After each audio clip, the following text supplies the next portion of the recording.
Is the Marc Guehi deal something that can be resurrected? Well, I have to say Eddie Howe today didn't really pour cold water on it. So a really important message from Eddie Howe and Marc Guehi ahead of the first reunion between Newcastle United and Marc Guehi since those talks last summer. So Eddie Howe has just met the press ahead of Newcastle United's game against Crystal Palace here at the club's media centre at Whitley Park, and the big question was obviously about Bruno Guimaraes' fitness. He went off against West Ham with what looked like a knock. It was a glute injury which has been assessed since, hasn't been pictured training just over there where Newcastle's first team training base is, and today he'll be assessed. Now whether that means he's going to train today, we'll have to wait and see. I think Bruno doesn't like to miss games. He's usually a player that Eddie Howe can rely on fitness wise, and I think he'll be given every chance to prove himself fit for this game against Crystal Palace. Joe Willock also picked up a knock against West Ham. He has trained, he has been pictured training as well. Eddie Howe saying he is fit and probably should play as well. Lewis Miley on the other hand wasn't in the squad against West Ham. That was said to be because of the competitive nature of Eddie Howe's squad, and I think tonight he will play just over my shoulder here at Whitley Park. 7 p.m. kickoff against Crystal Palace again, but doesn't look like he's going to be in the squad for Sellers Park. Hard to see him playing 2 games in 24 hours, but definitely needs minutes in his legs. Hasn't started a game. He's only had a cameo against Chelsea in the Carabao Cup, so he needs to get those minutes in his legs. So Lewis Miley will get an opportunity tonight in the second string. Newcastle should have Bruno and Joe Willock in the squad for tomorrow against Crystal Palace. And Eddie Howe in good spirits on what was his 47th birthday here at the training ground. Not really a party atmosphere for him, but 3 points will probably be the best present he could ask for this weekend. And what of that game against Crystal Palace? Eddie Howe really knows he needs to recover from that defeat against West Ham on Monday night. Look, it was the game that I think everybody went into, we've had time to reflect on it now, and I think everybody went into it really confident and had a lot of faith in the team. I think the supporters felt Newcastle could pick up the 3 points. Pretty much everyone I spoke to was predicting 2 and 3-0 wins. But it just goes to show you that football's got that nasty way of sometimes coming back to bite you, and that's exactly what happened against West Ham. I think really, I don't know what happened with the free kick. Newcastle obviously practice free kicks, hold a lot of video sessions, and to allow a free header for the opening goal, is pretty poor from Newcastle United. And I think nobody will need to be reminded of that, and I'm sure it's something they've worked on just over there this week. The second goal, mistake in midfield, a bit of ball watching, and then the fullback's allowed to go on and score. It was just poor again. I think really that defeat, Newcastle just want to draw a line under it and move on, and I think that's what they'll try and do against Crystal Palace this weekend. Different game, different venue altogether, one where Newcastle haven't had too much success in the most recent times.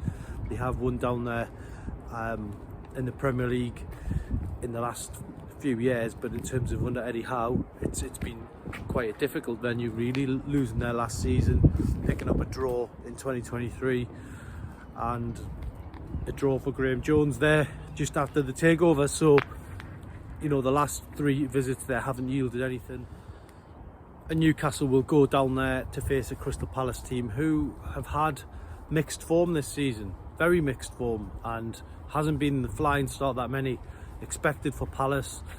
I think when you're going into this game for Newcastle,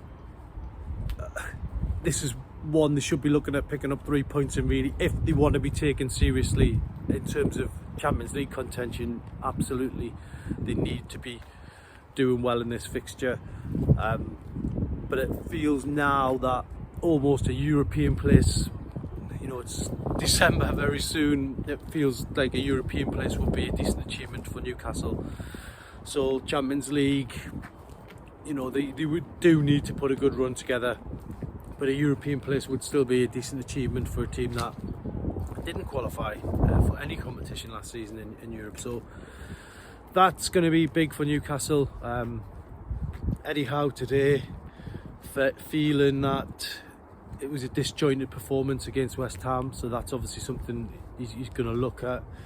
Team wise, he probably will look to start with what he feels is his strongest 11. He said he didn't really had an 11 that were the strongest only last week, but I think the fact that Bruno's being pushed to play, the fact Joe Willock's being pushed to play despite picking up injuries, that says to me that there's probably 7 or 8 starters in his mind that need to play if Newcastle are going to be a success this season.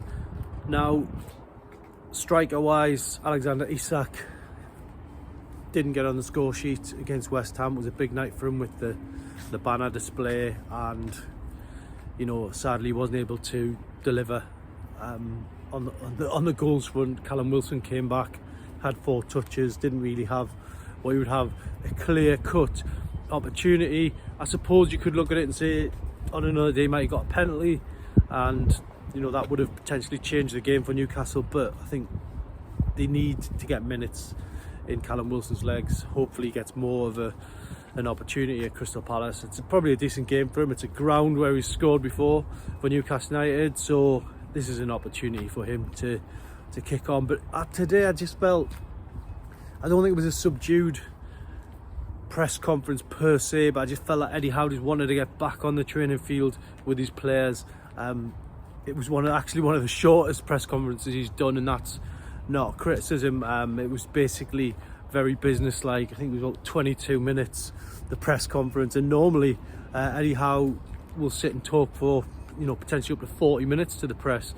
Today it was a lot shorter, and I think really just wants to get on that training pitch today and really knuckle down on a couple of different aspects which were lacking against West Ham. So big weekend for Newcastle.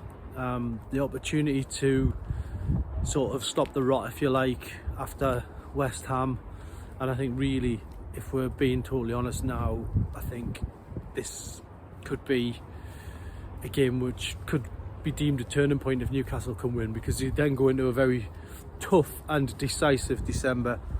Liverpool up next, who are probably the best form team in Europe at the moment. They've just rolled over Real Madrid. They're coming up to Newcastle next week, and then hot on the heels of that, Newcastle will soon be facing up to Brentford in the Carabao Cup, and that's also going to be decisive. Semi-final place up for grabs, and that will change the whole context of the season, but it won't be straightforward against Brentford. I think if you wanted a warning for that game, then it was probably the West Ham game, but I think really this is now, we're moving into crunch time. There's no international breaks now till March, and I think for Eddie Howe and his players, they know that they need to step up now and deliver. And this Crystal Palace game hopefully can be the start of that. There'll be loads of fans going down, more problems with the trains this weekend. I don't think King's Cross is open, so fans are going to be having to get creative on that trip. We'll be bringing you the story of the journey down to Selhurst Park as well, and hopefully it's going to be a triumphant one for the Newcastle fans. But that's all for now from Whitley Park. As I say, Newcastle going to Crystal Palace, big weekend ahead. Let's hope they can get the 3 points.